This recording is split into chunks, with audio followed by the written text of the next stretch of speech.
Hello, everyone. Hello, hello, hello. Welcome back to another lesson with me, your teacher, Mrs. A. So, for today, we are going to go over our last lesson of the Americanization of Guam and basically the U.S. naval period of Guam's history. Okay, so this is going to be a continuation from last time. So, last lesson, what did you guys learn? So, you guys learned about the oldest business in Guam, which is Atkins Kroll, and they first opened their doors in 1914, and today they are known as AK Toyota. Then, the first bank to open on Guam was Bank of Guam, and the Navy established this bank in 1916. Then you also learned about Governor Roy Smith and what he did. So he set up the first Guam Congress in 1917, and then this Congress was only allowed to give advice to the governor because he believed that the Chamorro people couldn't handle governing themselves, or they weren't able to grasp the idea of making their own laws for themselves. Then Governor Roy Smith also approved the first Guam seal and flag in 1917, and you learned what the elements of the flag means. Okay, so for today, here are the important topics to look out for. You know what? Let's full screen this. There you go. So, what are the important topics to look out for? So, for this lesson, we are going to be discussing Governor Willis Bradley, who he is and why he is so important, what Guam looked like, or what was Guam like by the 1930s, and then what were some harsh rules and laws that the Guamanians had to follow, because it wasn't always dandelions and daisies and roses. When the Americans came to the island, there were some rules that they didn't agree with, so you're going to learn about some of those. Now, Governor Willis Bradley. Governor Willis Bradley wanted to give the Chamorros United States citizenship. So basically, he believed that, hey, just because the Guamanians, the Chamorros, they aren't like us, they're not from the United States, that does not mean that they aren't capable of following rules and laws like us. They are able to be upstanding with citizens. Just because they're from an island doesn't mean anything. So in 1929, he asked the United States president at the time, which was President Hoover, hey, I believe that the Guamanians, the people living on Guam, since they are, a U.S. territory, why not just make them United States citizens? I feel like they should be a part of the United States. And then, of course, he was turned down. And, Governor Willis Bradley, he wanted the Chamorros to have equal rights, and he also wanted to give them more power, which is what United States citizens are able to do. They're able to vote. They're able to decide who leads them. Unfortunately, the Guamanians, they weren't able to do that. And Governor Willis Bradley wanted to give them that. So, since he was denied, he took matters into his own hands. He created what was called Guam citizenship. And he also created the Guam Bill of Rights. And that was based on the first 10 amendments of the United States Constitution.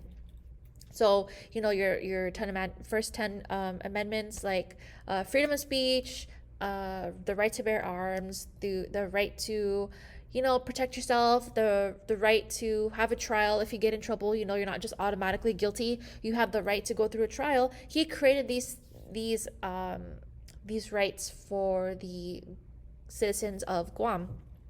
Now, if you look at the pictures here, this is Governor Willis Bradley. Hello. And this picture here is actually him signing the Guam Bill of Rights and the Guam citizenship into executive order, because he was governor at the time and he was able to do that. Next, Guam by the 1930s. So by the 1930s, Guam was already becoming a more modern Guam. The place was finally starting to become a part of the modern world. There were businesses, there were radio stations, there were vehicles, there was airmail, there was air travel, they had airplanes, they had airports, they had their own factories. It was totally different from how life was in ancient Chamorro Guam or Spanish Guam. Very different. The Chamorro people also held many important positions. They were doctors, they were teachers, judges, lawyers, they were school principals. And Dr. Ramon S. Sablon was actually the very first Chamorro medical doctor. And he also wrote the English lyrics to the Guam hymn. So I'm pretty sure all of you have sang the Finogi Chamorro all of your lives. He wrote the English lyrics. So without him, it wouldn't have been able to be translated into the Finogi Chamorro. Now, we also had the very first Chamorro superintendent of the Guam public schools, because usually they were American appointed intendants. But the very first Chamorro superintendent of Guam public schools was Simon A. Sanchez. Yeah, so that's where Simon Sanchez got its name from. Giving memorial to Simon A. Sanchez, the very first Chamorro superintendent. That's important. Okay, now the language policies. On to the harsh laws, rules that the Chamorros had to follow. Now, Governor Roy Smith, yes, he approved the first Guam seal and the Guam flag, but he also banned speaking the Chamorro language in public schools. He wanted English to be the official language of Guam, because that's what the United States Navy spoke, and they couldn't understand Chamorro, so he banned it in the public schools, because he of course transformed the schools, because Governor Seton Schroeder, Governor Richard P. Leary, he separated the Catholic instruction from the public school. So to add to that, he wanted to keep it only English language in the schools, and he kept Chamorro speaking out of the public schools, so you can only do it at home. Now, Governor Adalbert Althouse, he collected and burned all the Chamorro English dictionaries. I don't know why he did this when it was actually one of the naval governors who created and wrote the Chamorro English dictionaries. So he was just, I don't know why he did that. Now, another really, really harsh rule or policy that the Chamorro children had to follow was this ticket system. So if you were caught speaking Chamorro in school, you would receive a ticket. So it's basically like a punishment ticket. Now, if another student was caught speaking Chamorro in the school in the classroom, then you would pass that ticket on to them. Now, whoever had the ticket at the end of the day would get corporal punishment, meaning, they would get paddled or slapped or spanked. One of the harsher punishments that used to exist, but now it's called child abuse. Now, this was really cruel, because imagine you're a child, you're a very young child, you're forced to speak a language that's not your own, and if you're caught speaking your native language, the language that you've grown up speaking your entire life, you're given a ticket and a punishment. And if you have that ticket, by the end of the day, you're gonna get punished. You're gonna get punished. So you're hoping and praying that one of your friends accidentally speaks the language so you can pass it on to them, so you're not the one that gets spanking. But it's like, I don't want my friends to get hurt, so do I just keep the ticket or do I pass it to them? So this actually, encouraged them to not speak it, because they were just so afraid. So this is what happened during this time period. Now, the Insular Patrol. Now, the naval government, they, I guess, wanted to instill a lot of rules for the Chamorro people, because some of the naval governors believed that, they couldn't follow laws because they're from an island. I don't know why they thought this of us. They were so wrong.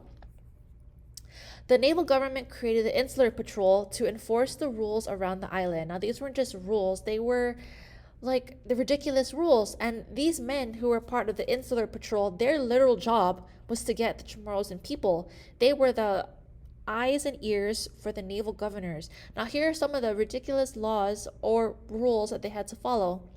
Your grass could not reach over 6 inches. Like, you literally had to measure your grass and cut it almost every day to make sure that it never exceeded 6 inches. Now, your clothes that are hanging to dry on the clothesline outside, they must be 18 inches from the ground. And these are exact measurements that they had to follow. They would walk around and carrying a ruler to make sure that your grass was not above 6 inches and that your clothes they were 18 inches above the ground. Next, school skirts. So the school skirts must be 4 inches from the ground. Now, this rule banned the Chamorro Spanish era of the women wearing mestizas. This is, the Spanish brought clothes over and they turned it into mestizas, and this was their actual cultural wear during this time period before the Americans came. So this banned it. They weren't allowed to wear mestizas because they were too long. So all of these rules, super ridiculous.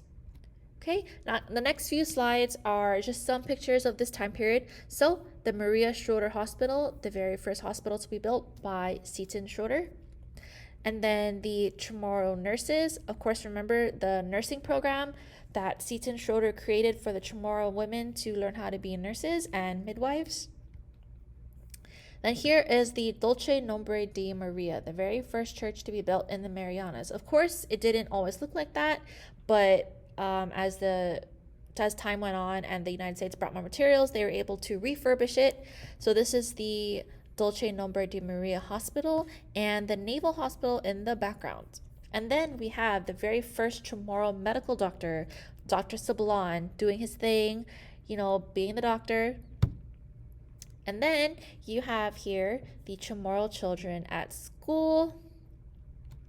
Then you have the soap making, because during this time period, the Chamorros also had their own factories. They made their own soap. Then we have the local barbershop. Here we have some Chamorro men getting their drop fade going on. And then we have the city of Agana, very different from what it is today. And then you have the Chamorro houses. These were wooden houses that were built with pole and thatch, which is basically like a technique where you were to take wood and materials from a tree and you were to thatch it together, basically tie it together so you can create your roof. Alrighty, now the parent letter. So this was going to be our last lesson. So next week, when you guys receive your new lesson, it'll be on the Japanese occupation. We are now moving into another new era. Now, as you guys probably know, this time period was a very sensitive time period to talk about. It was very brutal, very violent. There are a lot of things that happened during this time period that I am required to teach. So I created a parent letter to be sent home for your parents to read, just in case they have any questions or concern about what I'm going to be teaching. So please don't forget to let your parents read the letter, sign it, and then return it back to me with your assignments, because I posted it with your assignments. Very important that you please let your parents read this letter and let them sign it, giving me the okay that they're okay with what I'm teaching. Okay, guys, so that's it for today. Thank you again for coming to another lesson with Miss Perez. Don't forget to subscribe, hit that like button, and I'll see you guys next week. Bye.